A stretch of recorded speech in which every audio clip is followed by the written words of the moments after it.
Hello guys, subscribe to po na naman po si Mary Rose Vlog. Ito po'y bihon. Inaano ko lang po siya para sakto po yung pagkaluto niya. Hindi ko po sinasama yung gulay. Nag-isa po ako ng onion, garlic, tapos po kikiam, chicken breast, tapos repolyo at saka carrots. Hindi ko na po nilagyan ng bagyo beans kasi hindi ko po pwede. Binubukod ko po. Pagpaluto na pa sa ako po siya nahalo para po masarap. Nagitahan ko na ito ng oyster sauce at saka soy sauce at pepper. Tapos ayan, na-fry ko ako ng chicken. Pagpa-fry ko ng chicken ay low medium heat para po maganda pagkaluto niya. Hindi po siya hilaw sa loob.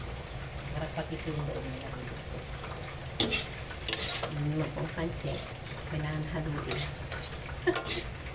Kasi pag nakakapanood ako kang sabi ko, sarap na naman magluto kaya po ako ulit. Pwedeng ang merienda, diba? Ang merienda. Wala akong almusal, ang almusal, diba po?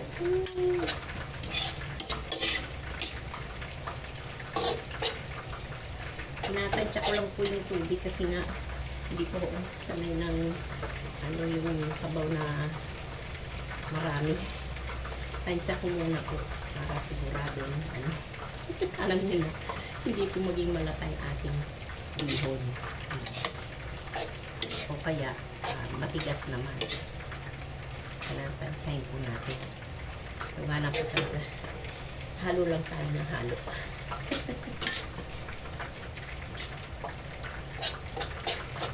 Ano ko muna yung ating yung medyo matabang. Tingnan nyo, bilis na ito yun. Konting pa. Tsaka huwag po kayo lagay ng kasi alam niyo naman ang heat yan, medyo maalat na po yan.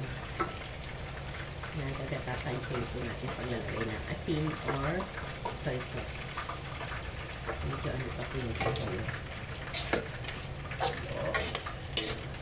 Masarap. Ano ko ikaw ay luto mo po. Masarap pa rin itong bahay. Lagyan ko tayo ng isang pirasong chicken cubes lang. Kasi lang naman po, 1/4 lang naman na bihon lang naman po. Kasi lawa lang naman. Masarap magluto. Kaya nga lang po talaga. Ang pawis. Okay lang. Kanaluto naman sulit naman po yung pagod ko lang. Ano lang yun?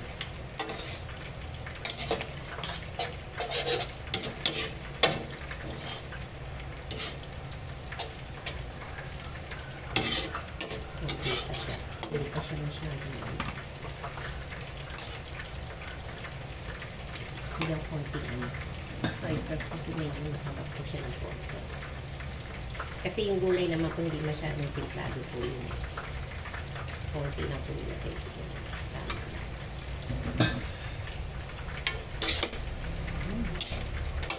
Sarap ng pansit. Kahit saan po handaan, hindi nawawala pong pansit. Parang yun na yung ating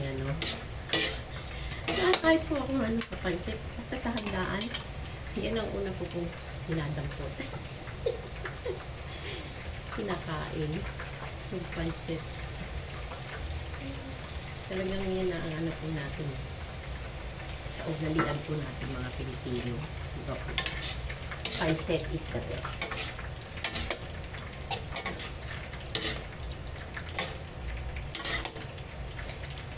Yung chicken ko po ayun.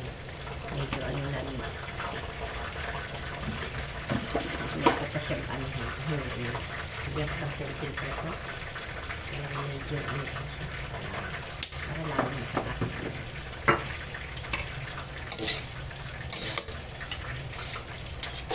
Ayan.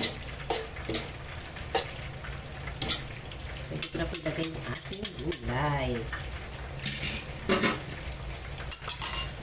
Sarap po maraming gulay. Ano po? Mates maraming gulay.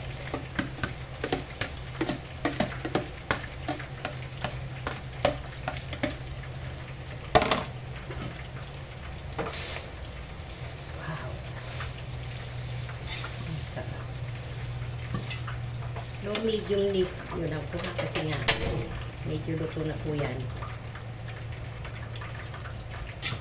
Ayan, low medium nip. Ayan, luto na po siya.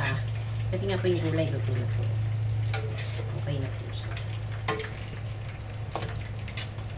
Paki-like, share, and comment na rin po. Please subscribe nyo naman po ako. Maraming salamat po sa inyo lahat. Yung mga nanonood po aking mga videos. Maraming salamat po sa inyo lahat. Ha. Love you all. God bless everyone po.